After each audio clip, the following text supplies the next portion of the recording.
পর্বতের উপরে বসিলে শিষ্যেরা বিরলে তার নিকটে আসিয়া কইলেন, আমাদেরকে যে বলুন দেখি এই সকল ঘটনা কখন হইবে, আর আপনার আগমন বা যুগান্তের চিহ্ন কি?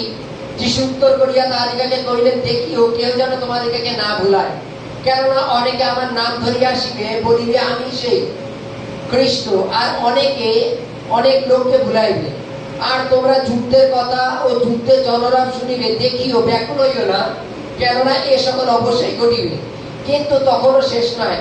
কারণ জাতির বিপক্ষে জাতি, রাজ্যের বিপক্ষে রাজ্য উঠিবে, এবং স্থানে স্থানে দুর্ভিক্ষ ও ভূমিকম্প হইবে, কিন্তু এ সকলেই যাতনার আরম্ভ মাত্র। হালেলুয়া।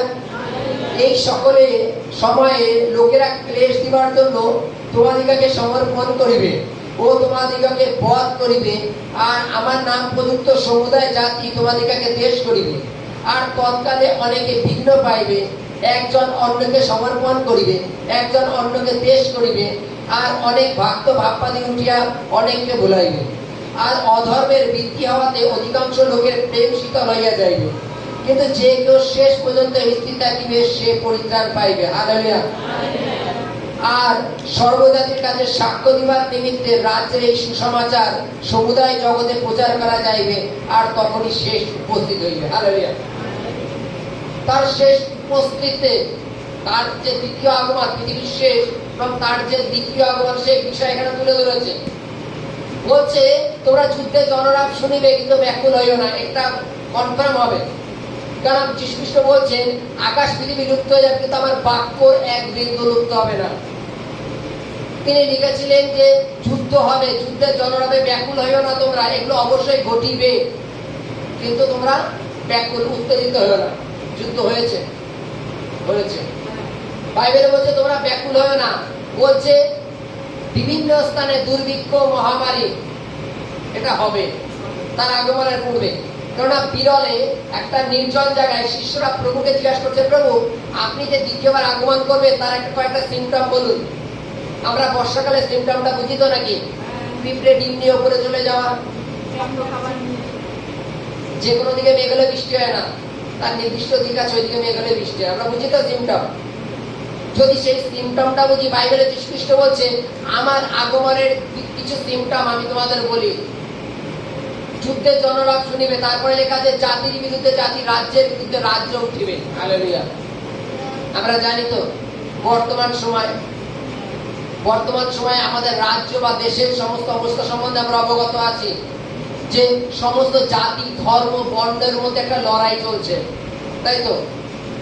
কেউ হিন্দু, কেউ মুসলমান, কেউ খ্রিস্টান, কেউ জৈন, কেউ শিখ, কেউ পারসিক, সমস্ত ধর্মের মধ্যে একটা বিবাদ চলছে। কারণ শাস্ত্রে লেখা আছে যে জাতির বিরুদ্ধে জাতি উঠিবে, রাজ্যের বিরুদ্ধে রাজ্য উঠিবে। হালেলুয়া।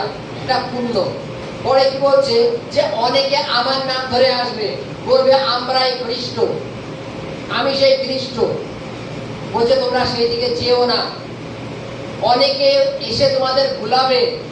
বাইবেলে লেখা আছে তাহাতে অনেকের প্রেম শীতল হয়ে যাবে। হালেলুয়া। আমাদের প্রেমটা শীতল কখন হয়? যখন আমরা প্রভুতে প্রচুর পরিমাণে বিশ্বাসে দাঁড়িয়ে থাকি, কেউ এসে আমাদের কোনো একটা প্রলোভন দেখিয়ে প্রভু থেকে একটুখানি সরানোর চেষ্টা করে। আমাদের বিভিন্ন ভাবে ভ্রান্তমূলক শিক্ষা দিয়ে আমাদের প্রভু থেকে সরিয়ে দেওয়া হয়, তাই তো নাকি? কেননা আমরা যখন থেকে হয়তো আমরা কেউ 5 বছর 10 বছর আগে বাইবেল হাতে পেয়েছি, তখন থেকে আমরা শুনছি যে প্রভু আসবে, কই আসছে না তো। কেউ তোমাকে শিক্ষা দিচ্ছে যদি এতদিন আসার মতো হতো তাহলে তিনি এসে যেত, তিনি আসবে না, তোমাদের মিথ্যা বলেছে। বাইবেলের কাছে এইরূপ কিছু প্রচারের জন্য কিছু কিছু মানুষের প্রেম শীতল হয়ে যাবে, তাদের প্রেম ঠান্ডা পড়ে যাবে। এবং বাইবেলের কাছে অনেকে আমার নামের জন্য তোমাদের তাড়না করবে, বধ করবে। হালেলুয়া। মোবাইল খুলে দেখো, বিভিন্ন পাস্টার প্রচারকদের কি পরিবারে তাড়না করা হচ্ছে। যারা প্রভুর নামে চলে তাদের উপরে কতটা তাড়না করা হচ্ছে। সমস্ত চার্চ গির্জাকে ভেঙে দেওয়া হচ্ছে।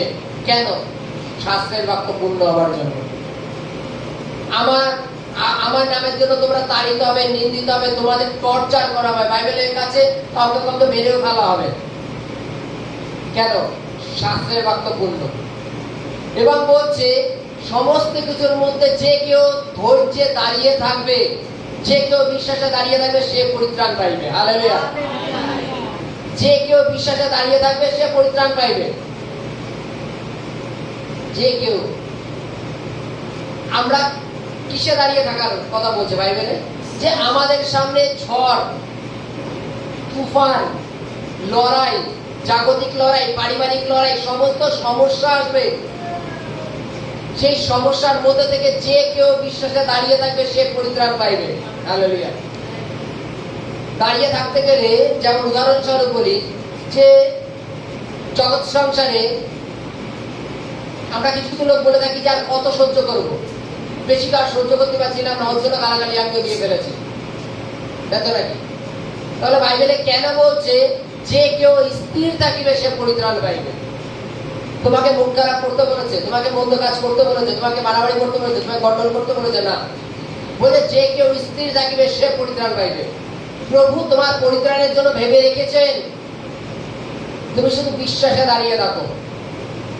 যুদ্ধ, যেমন উদাহরণ আমরা যদি ঠিক দেখি পিতরের জলে ডুবে যাওয়ার সময় যে বড় একটা ঢেউ আসছিল, পিতর যখন যিশুকে ফলো না করে ঢেউয়ের দিকে তাকালো তখন পিতর ডুবে যাচ্ছিল। যীশু খ্রিস্ট বলল তোমার বিশ্বাস অল্প কেন? আজকে তদানুসারে আমরা যদি যুদ্ধের জলরবে যদি ব্যাকুল হয়ে উঠি যে যুদ্ধ বেঁধেছে, চলো এখন আর কতদিন বা বাঁচবো, এর মধ্যে যা কিছু করার করে নি। বাইবেলের কাছে যুদ্ধের জলরব শুনিবে তখনও শেষ না, খানিক করে যেন যুদ্ধ আবার থেমে গেছে, জানো তো, আবার টুকটাক আবার চালু হচ্ছে, জানো তো নাকি? খবরটার মধ্যে দেখো তো নাকি? নাকি সিরিয়ালের মধ্যে দেখায় না? হালেলুয়া। বাইবেলে বলছে যে যে কেউ শেষ পর্যন্ত স্থির থাকিবে সে পরিত্রাণ পাইবে।